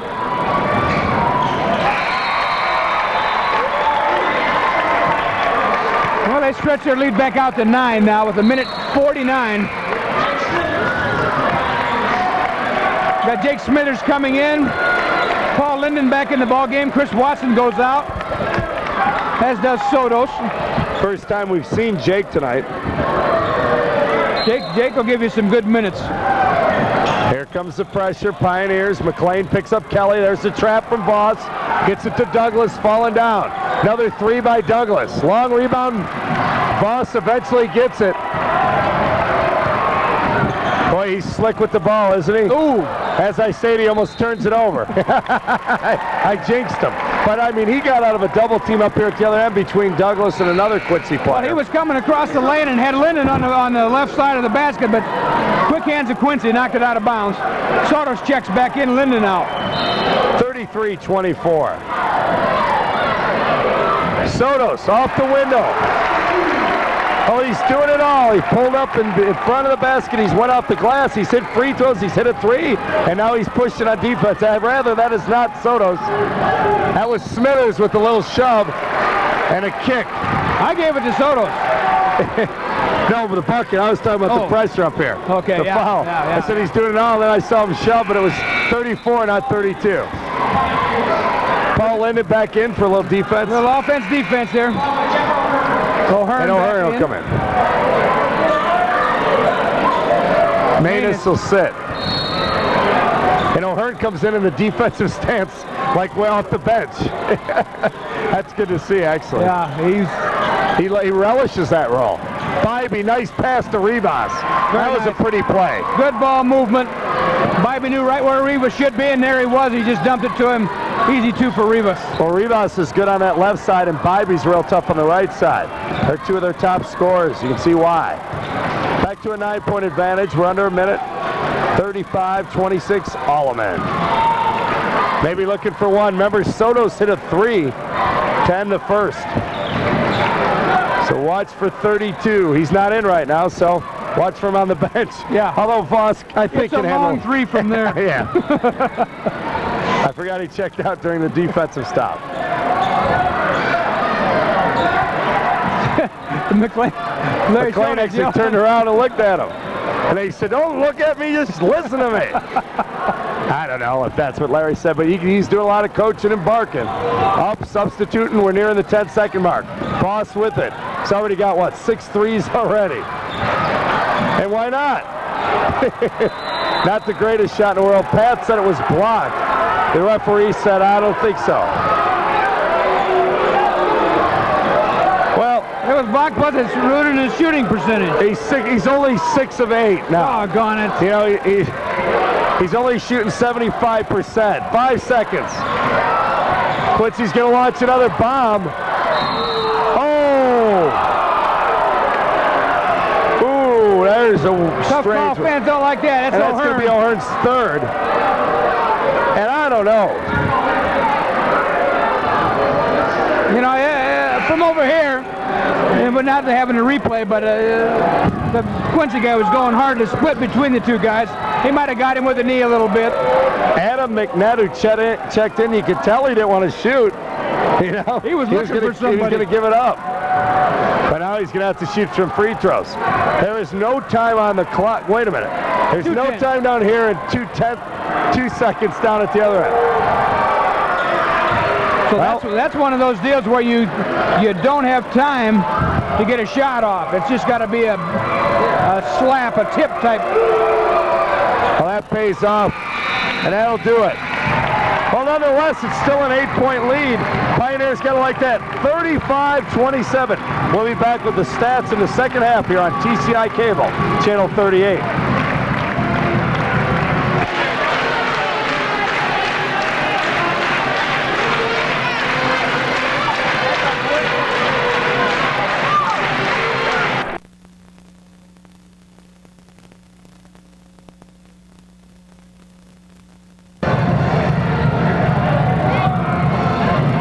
As we get set to give you the halftime stats and get ready for the second half tip-off, first with Smitty, we got to give credit to the Rock Island Alleman girls pom-pom squad.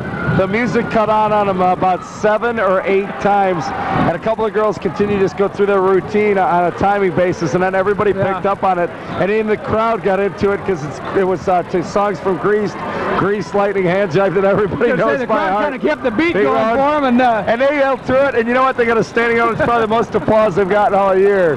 So a great effort, and a great effort as well by the Alleman boys team, leading 35-27 at the half. They're coming up with the big-time performances from Pat Voss.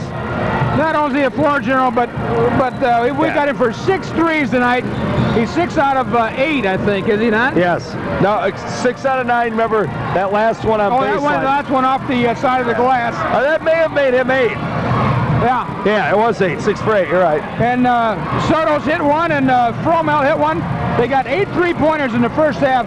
Outstanding shooting for anybody, but in a game of this magnitude, that's great shooting. You know, but that Voss kid, he can't make any other shots. All he's got is threes. Yeah. Yeah. 6 of them for 18 points at the half. Well, then you made the comment, they start picking him up at the timeline when he came down. Soto's had 14. He was a little more balanced, a little more diverse. Yeah. A couple of free throws. In fact, his free throws were key. Steve went 5 of 6 from the line. The Alleman Pioneers 5 of 8 overall, so he went, actually they had 3 misses, 5 of 9. Watson missed 1 and Frummel missed 2. Sotos went himself, so they went 5 of 9. On the other hand, we had Quincy for just 7 of 17 from the line. 17 attempts, so one thing on the bus ride back to Quincy, if they do lose, they can't say, oh, the fouls killed us. The refs are calling it tight, but they're calling it both ways. It's both ways. Yeah, they were in that. Both teams had 10 team fouls well before the end of the half. Quincy starts off right into Douglas. Rebound Watson. Watson starts the second half. Looks up, gets it to Nate Frummel. He'll take it in. Oh, nice reversal, but a good block by Rivas, and there's going to be a quick jump off. There's a foul on Ryan Kelly right off the bat, so we pick it up right where we left off. Kelly with 3 fouls in the game. I'm sorry. If you're watching this, you can replay that and watch Steve Soto just throw him on the floor. Manus to Sotos. Out top to Watson. He can shoot that 3. Yes. Well, he didn't score in the first half, but he scores big early. And he brings it. He's a three-point shooter. He's one of their long-range guys. So he and Watson and Voss and Sotos have taken the most threes by far. Watson puts it back to double digits as a whistle. 3 seconds. Rivas got caught camping in the lane, hanging out under the basket. I think he was expecting that ball down there and never got it. And Rivas, yeah, looked at Douglas, yelled and yelled at himself as well. Voss and Watson out top, Quincy in the zone. You think, they hit 8 3-pointers. There you go. Now Douglas comes down on him. So you think you'd guard him a bit. And you know what? The clock definitely on the Pioneers' side with the lead 11. And they've got some good ball handlers, specifically that guy with the ball right there, number 10. Sotos will stay out there. Come get me.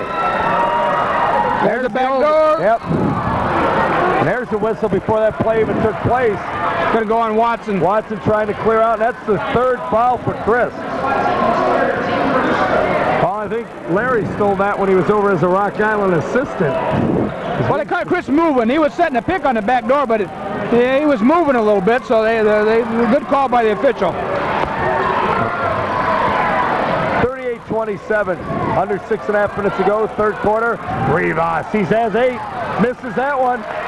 Nice defense there. Nate Frummel giving up about a foot. Nice feed to Watson. Oh, they get it to go.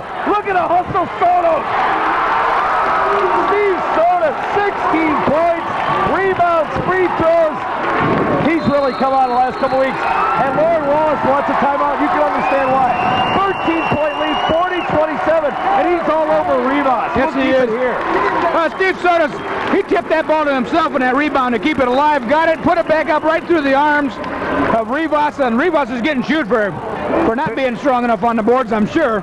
Biggest lead early in the 2nd quarter was 28-15, 13 points, and now at 40-27, they're back up to it. I started to say earlier, the action got going. Quincy made a little run there at Alleman in the 2nd quarter. And as we were doing the halftime stats, we got to looking. They missed 10 free throws, 9 of them in the 2nd quarter. And Alleman actually outscored them by a point in the quarter. So we kind of thought that Quincy was climbing back in. Well, he did for a while, and Alleman answered back and finished off the half. And they've come out strong. The lead is 13. Quincy has the ball, 6:05. Family Ties Productions is the company in conjunction with TCI Cable Channel 38 who brings these games to you on a tape delay. Augustana, Western Big 6, and the MAC over in Iowa. Hope you enjoy it. Douglas, Ballard, a 3, and over the back. Rivas is going to have a long trip home. Although he does have 8 points, but right now he's frustrated. He's hearing it from the coach. Yeah, Coach Stewart, I'm hitting the boards. Yeah. Good point. But, Luis, you got to get position. Now the Douglas brothers come out with a press, and I'll tell you what, Voss maybe got away with the tight walk in that timeline. Nearly stole away. Good hustle by Watson. Yes. There's Sotos in the hole. Starting the game with that. He has 18 to match Moss, and it's a 15-point lead. He is playing so confident right now. It's unbelievable. Put it on him. I'll tell you what, Ryan Wood comes back. They're going to have some good guys down low. And who's the steal? Watson. No, excuse me, Manus. That was great anticipation. Watson. Watson has 5 in the third. It's 44-27. Another timeout for him. I looked over, just as you were saying it, I looked over Coach Wall. He was chewing his towel. Douglas. He's had a nice game despite the foul trouble. His second 3, 8 points for Kevin. Manus baseline. He traveled. Yep. This is where Alleman's got to take their time. Actually, I think he might have walked on both ends of that move. Well, Rivas is going to go to the bench. Okay, who came in for him? I didn't see it. Vandahar. Larry Schulte told me before the game, he says, you know, Quincy's had better talent before. The other Douglas pulling up. So Kevin and Corey stop the bleed, and Corey goes for a steal. Nice pass. Boss. The Sotos. I tell you, both Kevin and Corey Douglas are playing hard, but they're not getting a lot of help. That's a very smart play by Sotos there at 6'2". He's in there challenging Baird at 6'5", and he used the rim to help him. Baird had to foul him. He told you he was 5 of 6 in the first half. That's huge. 6 of 7 from the line.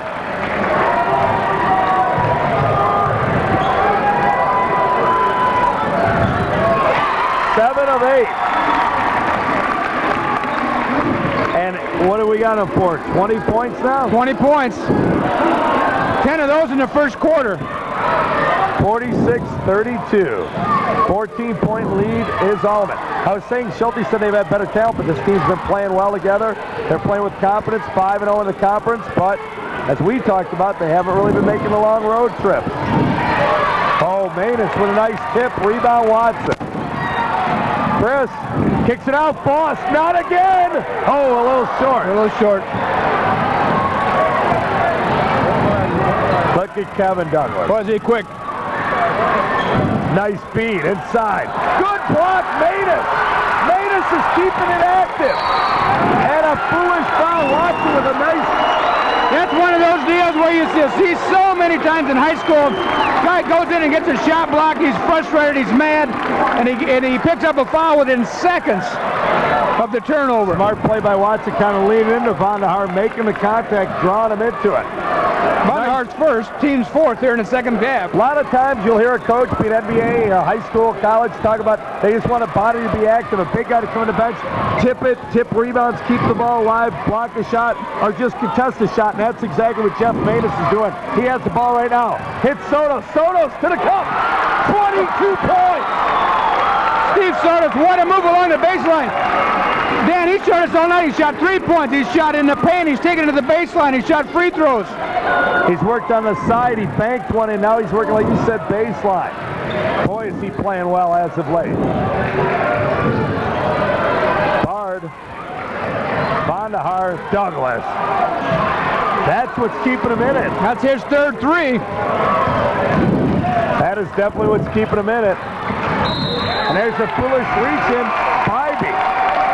Yeah, there's the Douglases, Kevin and Corey. Corey with 3 fouls, cutting him off with his feet, pressuring him. Bybee comes up lazy, flat-footed, reaches in.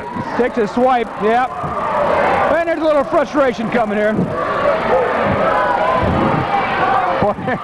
Just knowing Keith Douglas, saw him play in high school. Bruce was my age when he went to Illinois. Saw him play in high school. There's a foul on Corey, his third. Kevin has 3 as well. But it's so funny to look at their intensity, their demeanor on the court. What a big basketball tradition they are. They're as a big part of that Quincy tradition as anybody. Oh, yes. And you know, being at UT, they had some wars in the late 70s. Seems like there's been a Douglas there for the last 25 years. Yeah, but there used to seem like there were a lot of hunters and officers and names like that over at UT, too. Yeah, we had a few. 48-35. Sotos. Fumble. He hit a 3 earlier. Oh!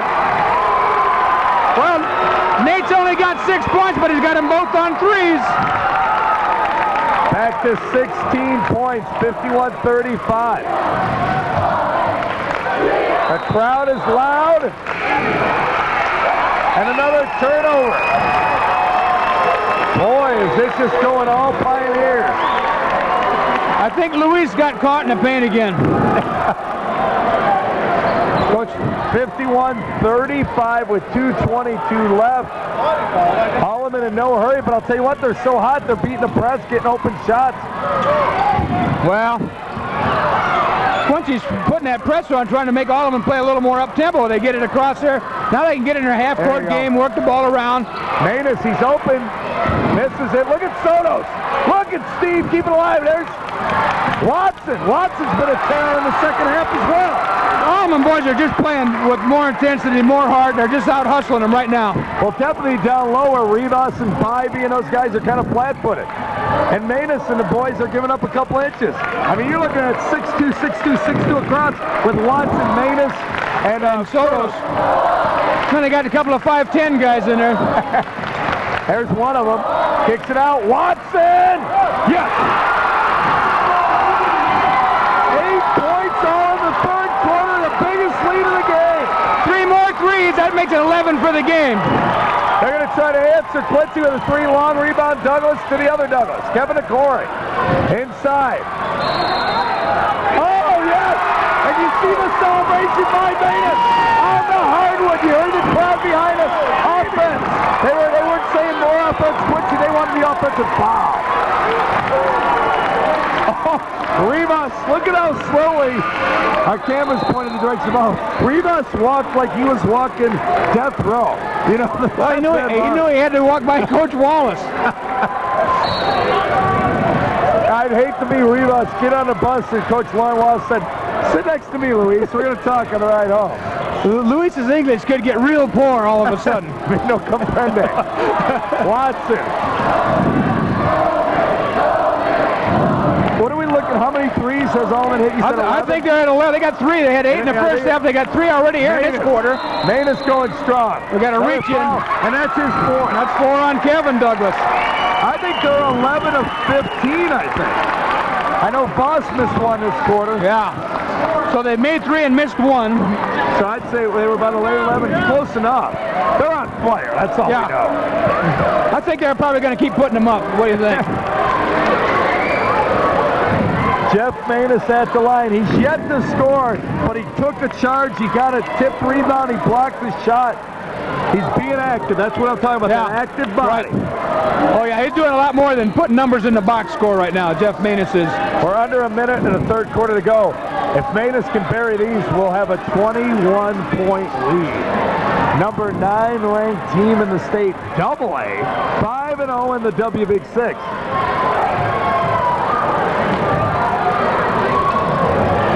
Jeff a little excited, kept alive.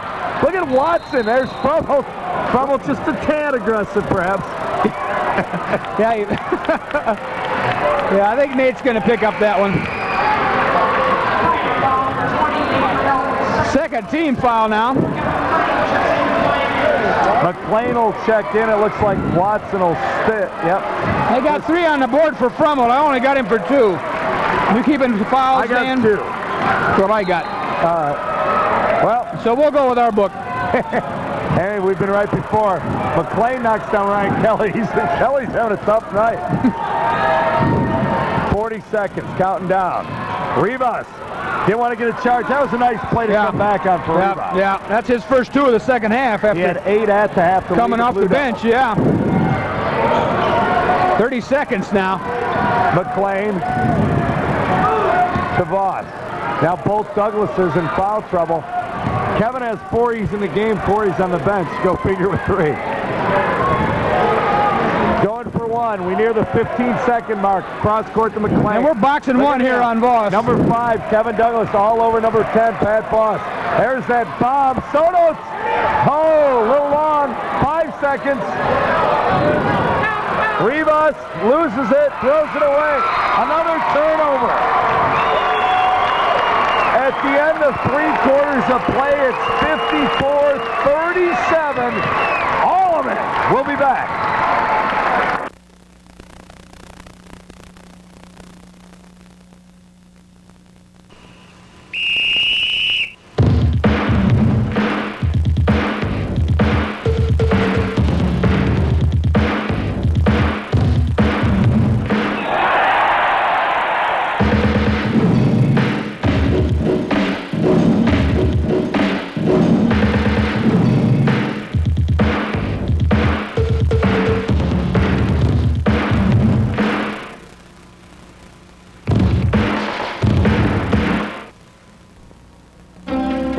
almost done with high school.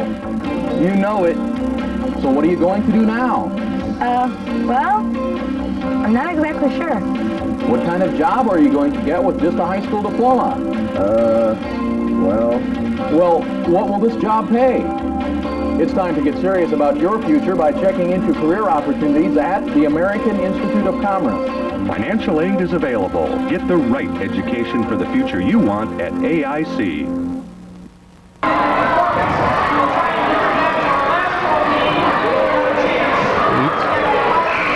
54-37, you hear the horn sound to start the fourth quarter.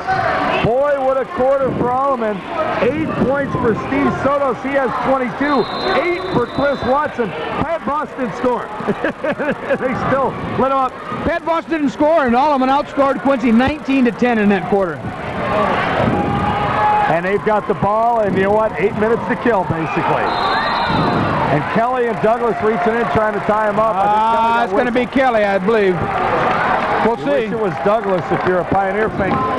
I've got Kelly for 4. I got Kelly for 4 also, and that's 9 team fouls. So next one, Alleman will be shooting 2. Well, Larry Schulte told Jess, our cameraman, he's the guy it's his production house, basically, Family Ties. He said, well, if you do our game, why? You know, we were thinking maybe Moline, Rock Island, the oldest rivalry, 2 Quad City schools. You know, and he said, well, why don't you do our game? And if we do it, I guarantee we'll win. Well, he's coming through. Call him Joe Willie Namath. Sotos, he's human. He misses the second one. Got a foul on Quincy. No. It was on Kelly. They called it on Kelly. On the floor. He's pointing. Well, I'm confused because the one ref is inbounding.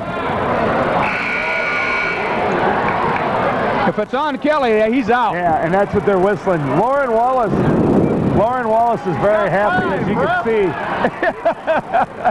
You can see Lauren Wallace is very agreeable and happy with this call. Yeah. Kelly's gone. He fouls out with just 1 point. Came in at averaging 7. And that puts Alleman in the double bonus. I'll tell you what, that was a pretty tough call, though, just trying to be impartial observer. I mean, there was 8 guys all in one spot going for the ball. How do you call a foul? That's a tough call. It's funny, the Quincy radio station in front of us, the one guy's leaning back, shaking his head, the other guy looking bewildered. If you think that foul call is the reason you're getting your lunch handed to you at 18-point deficit, you missed 10 free throws in the first half, and they buried 3s on you. Yeah, you're getting beat by 3 points. Yeah. And you're getting out-hustled, too. I mean, they're big men.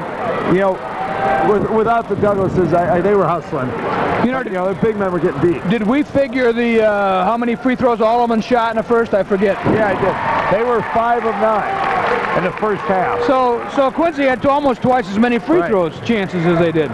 Brummel buries it. Second one's up. Good. 8 points for Nate. He got the start tonight. Schulte will mix up that starting lineup. Although I notice Voss stays in it very often, and Sotos, I think, has got it pretty much secure. It's a 20-point lead, biggest lead of the game. Quincy's cold. Oh, opens Watson, nice pump fake. Nice defense side. Look at those Douglases. But look at those Douglases scrap. Pioneers want to walk, but give them credit. With fouls on each of them getting back. What are you laughing at? Well, now Coach Schulte's upset. We just had Coach Wallace up, hands on hips, talking to the ref. Now Coach Schulte's up. Got Fromelt for 3 now.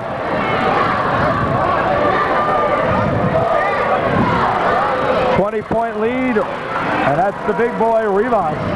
He has 12, dozen points. Watson. Alleman can't lay down. They can't rest now. They got to keep it going. You know, they've spread the floor like this, but they've kept the offensive pressure up. Remember, the super bonus should help.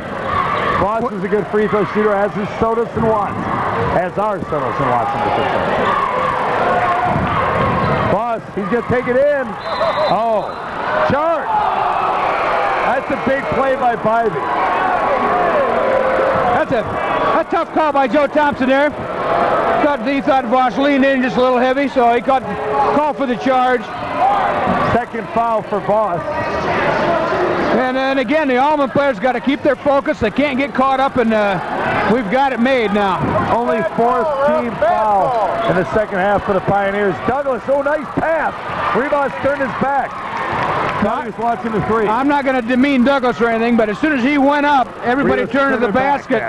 So evidently he's not used to passing off when he goes up for the shot. Good for him. Watson, nice defense, Bybee. Giving him that old Dennis Johnson, Quinn Buckner's chest defense. Yeah. Fromel. Sotos. Fromel, he's hit a couple threes already. Long rebound, Douglas. Lob to Bybee, rather. Oh, that was a nice catch and pocket. That was a beautiful play by Bybee. That's pretty good defensive back play there by Voss. He had good coverage. Foul man one. I don't want to get it too close. 57-41, they lead with 5:56 remaining in the ballgame. We'll be back on TCI Cable, Channel 38.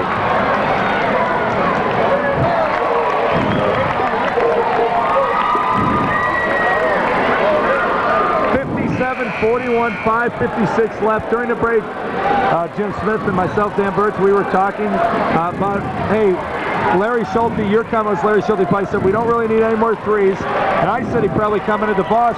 Hey, that's the play we want, even though you got the charge. Take it in there. They've got 3 fouls to give, Alleman does, before they're in the bonus. And the other team already, Quincy in the Super Bowl. You know, so make them work on make Quincy work on defense. Put you on the line. We'll shoot free throws. Take our chances at the line. And go to the bucket hard. You know?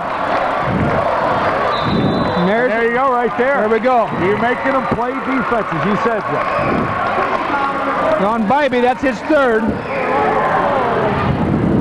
Is that Watson going to go to the line here? Yes, Chris Watson. 8 points, all in the third quarter. Well, where Voss left off, Watson picked up there in the third quarter. Soto's kind of kept plugging away. Plugging away. That's 23.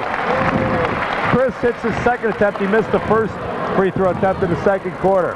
9 points, looking to get into double digits. That's about what he averages. He's there. Nothing but net. We're back to an 18-point cushion. 5.5 minutes left. Watch for number 5 and 24, the Douglas boys, to start launching. There's Bybee. Boy, a lot of contact on Bybee. Rivas. Boy, that was nice. 14 points for Rivas. Absolutely no hesitation. Just turn and throw it off the glass. He's done that once or twice. Hey, he's tough on the block.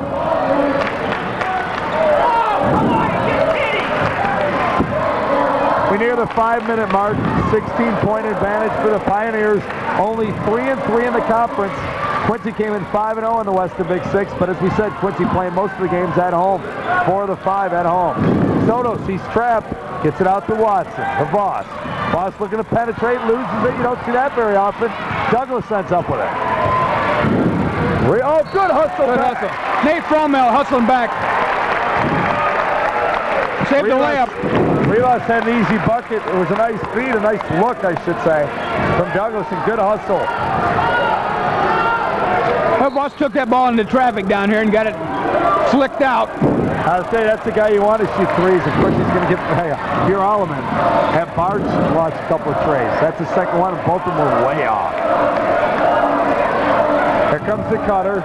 Watson out on the wing. Remember, Douglas is on Voss. He has 4 fouls. Yeah, Douglas has got to be careful. He can't be doing much reaching. Bybee to Watson.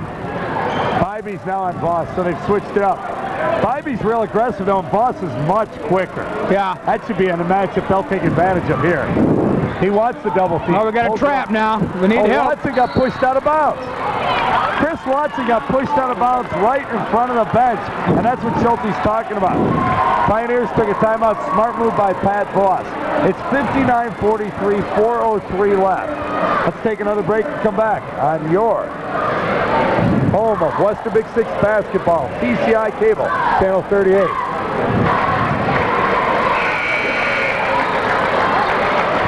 59-43. Pioneers with a 16-point lead. 4:03 left in the fourth quarter. They have the ball as well. Chris Watson inbound in front of his own bench. Gets it to Nate Frummel. Quincy now a little man-on-man. Frummel could have come hard, and he draws the foul. Now that's the play we're talking about with Barnes. He got the charge, but that's the play we want. Let's shoot layups and free throws. Nate has 8 points. Hit his last 2 free throws. He's 2 of 4 on the night. 4 fouls now on Bybee. I have a feeling we're going to see a few Blue Devils leave this one. 3 straight for Nate. 3 out of 5 for Nate tonight. 9 points in the ball game. Hit a couple threes as well. So 3 of 6 for 500, but he had 3 at the line and 2 threes. 17-point advantage. As I said, that's who you want shooting. Bard shot 3 of the ugliest threes I've ever seen in this game. But there's Rivas getting it done down low on the block again. 16 points for Luis. 15-point gap. Just gonna comment we're under the 4-minute mark now. There's another turnover. And I don't know. I don't know how you are, Dan, but I'm sensing just a slight Alleman letdown right now. Oh, very much so. Well, they're trying to play smart. Remember, the clock is their friend right now. They're advanced. Right. It's going to be very hard for Quincy to come back. They're still down 15. You know, you're just not blowing up by 21. So Alleman hasn't hit any big buckets. Douglas, in and out. Nice rebound, Matus. Kept it alive. That's what we're talking about.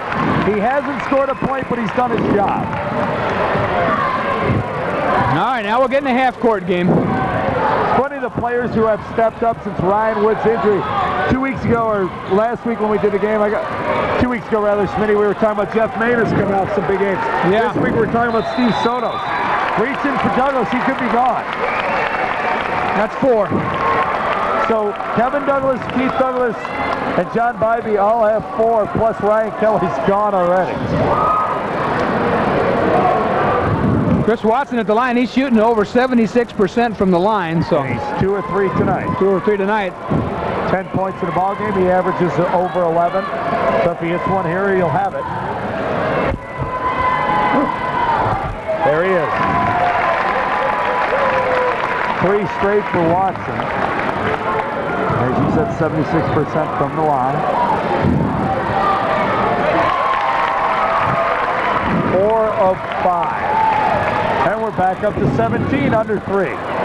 You know, and I was going to comment earlier that and Quincy's just watching. You know, Alleman's small with Wood out of there, but this is a team that got 3rd in the state last year, and almost all these guys played on that team. This is a veteran club. They've been in tough games. Sure. Stolen away by Rivas. Up to Douglas. Douglas will pull up from about 8. In and out. Rebound. Rivas. He's been killing them. I'll tell you, if it wasn't for that mental lapse. Yeah. He's got 18.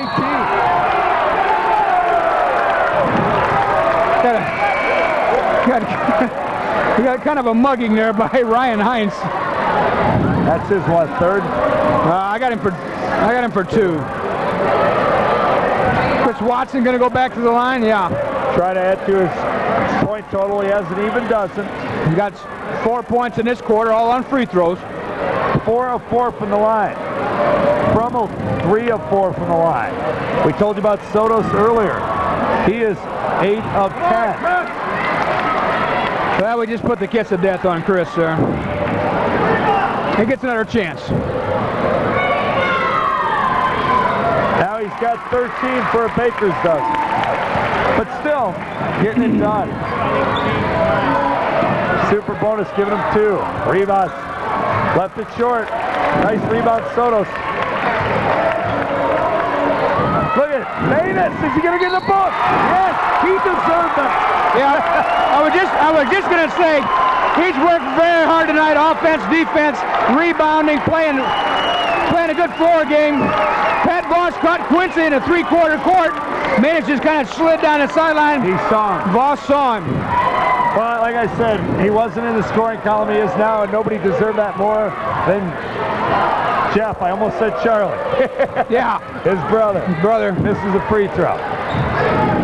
Same number. Now they look in the facial. Charlie, I bet you Jeff wishes he had Charlie's height, though. Yeah. Well, Chris Watson's going to pick that one up, I think. I think he said he got all ball, but that's Chris's 4th foul. Only the 5th team foul, though, against the Pioneers now. At the line is Bybee. He has 6 points tonight. Came in averaging almost 13. 7 now.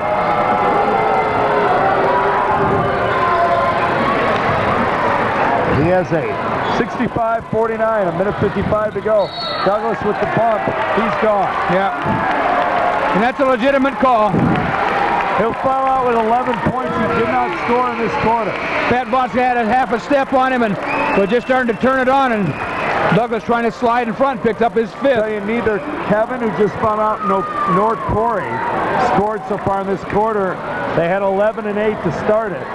Rivas, on the other hand, is hit for 8. Yeah, he came in with 10. That was all their scoring. He's got a couple of putback baskets and then a couple of nice ones down from off the blocks. So neither Douglas answered the bell in the 4th.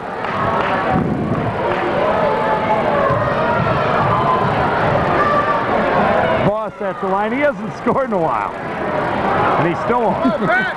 He hasn't even scored. He hasn't scored in the second half. You know, he does that a lot. You talk about him scoring in bunches. Yeah. We've seen him have 19, 21 points and a half. You know, I've seen him have like 12, 13 a quarter, 21 and a half. Yeah. And then end up with 23. Yeah, because he'll come down and crank 4 threes in a row and then just go back and play baseball for a while. Nice block. That's Maintenance again. And there's Voss off and running. He heard us. He says, I can score. Douglas loses it.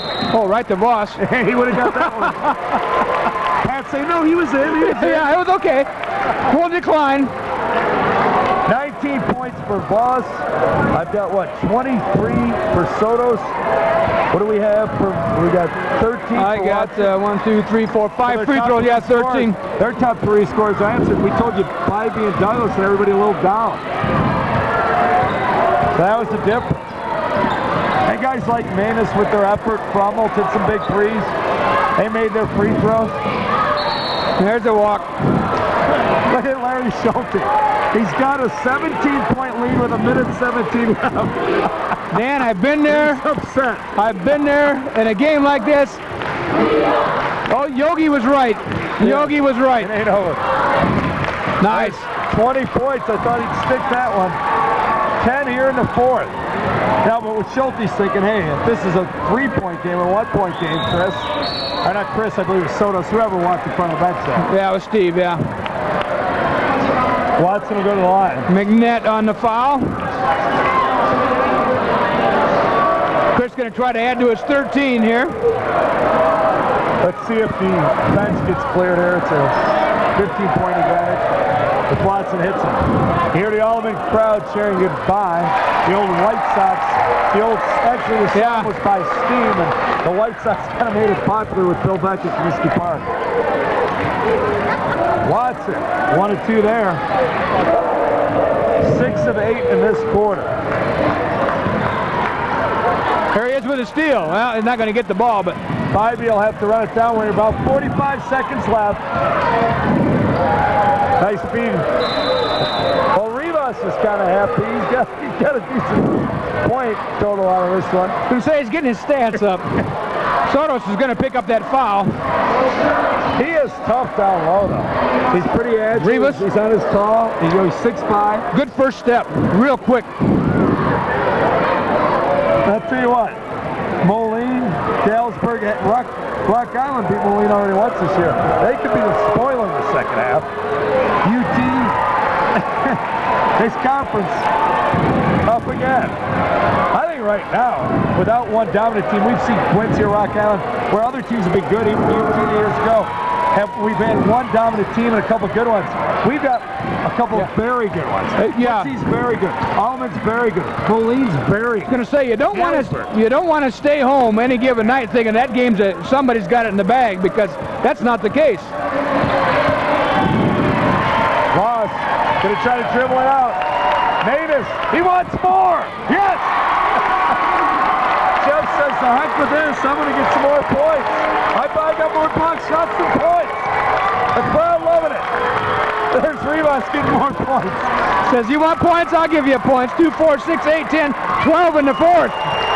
That'll do it. 69-53. Who says Class A? Wow. Take it to the big boy. Wow.